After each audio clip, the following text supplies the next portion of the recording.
Hey, I'm Markia. Want to hear something scary? Feline Fatale. Ever since Abby moved into her new rent-controlled place in Little Tokyo, her 12-year-old cat, Taquan, had been acting creepy and strange. Every night when she let the cat in for dinner, she would find the remains of a dead mouse or bird perfectly centered on the doormat. By the time she was able to clean it up, it was often picked over and half devoured by either her cat or some other neighborhood animal. Abby's friends told her this was common behavior for a cat, and often when they did this, they were trying to teach their owners to hunt. But what Abby thought was weird is that Taquan had never done this at any of the other places they had lived. She had always assumed her little furry companion lacked any sort of predatory drive. The final straw was when one morning she opened her door to find Taquan waiting patiently with a not-quite-dead rat. Rat blood and guts oozed out of its twitching body. Ew, disgusting, Abby thought. Abby grabbed dish gloves and a trash bag to clean up the carnage. As she approached Taquan, he began hissing at her. Hackles raised. The cat would not allow her anywhere near it. She tried to quickly grab it, but the cat raked its claws across her hand, drawing blood. There was a tense standoff, but finally, Abby gave up when she heard some other animal rustling in the bushes. Let nature take care of it, she thought to herself. As for Taquan, she had other plans. He would be an indoor cat for a while. The next day was miserable for both Abby and Taquan. The cat whined and meowed all day long, begging to go outside. Just when she thought she might finally have a moment of peace, the cat would start yowling again. As it got closer to sunset, it got much worse.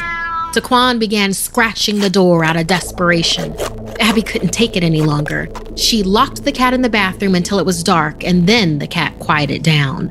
He watched, pouting from the corner until she went to bed. In the middle of the night, Abby was startled awake by loud banging. Abby regretted keeping the cat in all day. This must be Taquan's revenge. However, when she walked into the living room, she found her cat hissing at the front door. Tilting his head, he walked back and forth in front of the door in a strange, murderous dance, ready to attack at any moment. She wasn't sure whether to be scared of her cat or whatever was banging on the door. The cat's hisses and growls intensified as the banging grew louder and stronger from something trying to break the door open. Abby fumbled for her phone to call the police, but just then, the door burst open. Taquan looked at Abby and made a forceful sound and then ran outside into the night. Nothing seemed to be outside, and Abby couldn't figure out what caused the banging. She decided it was safer to close the door and stay inside. She could go and find Taquan in the morning. She took a deep breath and crept towards the open door. Suddenly, something grabbed her hair from behind and slammed her to the ground. She looked up to see a figure materializing above her. Black, soulless eyes appraised her as she was able to make out an emaciated woman with cracked and veiny white skin. The ghost drew its lips back, revealing rotting teeth as it spoke. I am a Gaki, a very hungry ghost. Abby was paralyzed with fear as the Gaki kneeled down beside her on the floor. I must feast, it said as it wrapped its hands around Abby's neck. but I only eat the freshly dead.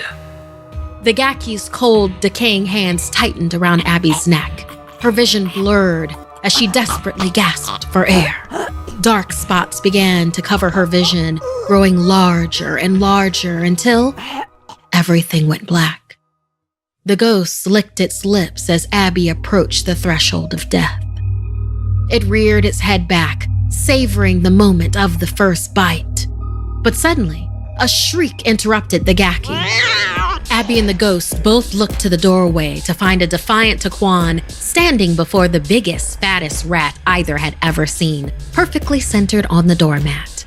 The Gaki left Abby and quickly grabbed the rodent corpse, swallowing it whole. Satisfied for now, the Gaki faded away. After that, Taquan was always allowed to leave his offerings at the front door, and when the cat got too old to hunt, Abby would hunt down a creature to leave each night for the Gaki, just as she was taught.